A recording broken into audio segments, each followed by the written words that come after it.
CBCnews.ca here with Norwegian songsmith Sondre Lerche, and we're going to play album association with him. Welcome to Toronto, Sondre. Thank you, man. And I brought along some albums that I think have had some resonance in your life, and so let's go through them. And first one is Screwed Politi, Cupid and Psyche, 85. That album meant a lot to me actually in 2007. That's when I really sort of started getting that album, because the first Screwdy album I heard was their first one, Songs to Remember, which I really loved. And that was like 5-6 years ago. And then I went on to this one, and at that time it was just I don't know, it was too progressive in a way, because it was just too 80s. You know, it's hard to sort of penetrate the record if you're not ready to appreciate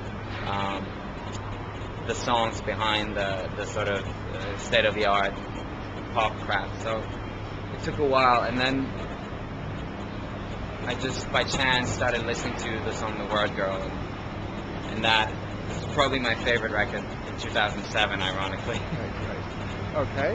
What's the next one? Let's see. Oh, Elvis. My Aim Is True. Well, yeah, Elvis's first record.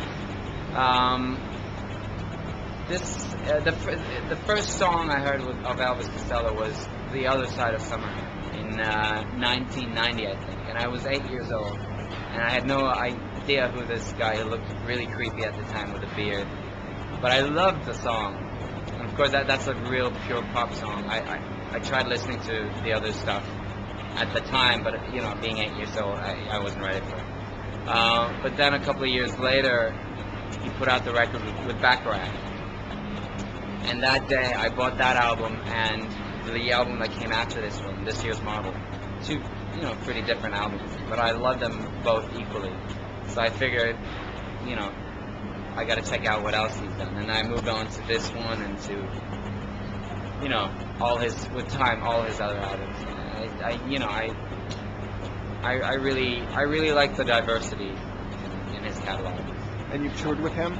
Yeah, he invited me to open for him first in Canada and then for a whole North American tour, which, needless to say, was thrilling. Okay, let's see the next album. Oh yeah, Steve McQueen, Prefab Sprout. Yeah, when I heard, I actually found Prefab Sprout by way of a record review. After my first record, some reviewer said that he was reminded of Prefab Sprout, and I had never heard of them. So I went and got this record. And so this is a proof that record reviewing can actually be constructive. I freaked out, and this record has meant so much to me. Prefab Sprout in general sort of turned a lot of stuff around.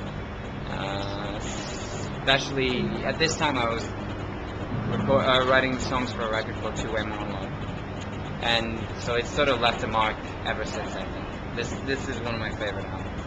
Okay, and the last one? Oh, this may be my favorite album, Asia, Steely Dan. Yeah, this album I listened to the year I finished, I guess the equivalent of high school. I've been slowly getting into the Steely Dan universe. Just like Screwdy Politi, it's such a profound aesthetic world and taste that it took me some while to sort of appreciate it, and then by the time you're in, you're so hooked, you know, you can never leave. And it's hard to pick a favorite Steely Dan record, but I guess maybe this would be it. It's also one of my absolute favorite albums.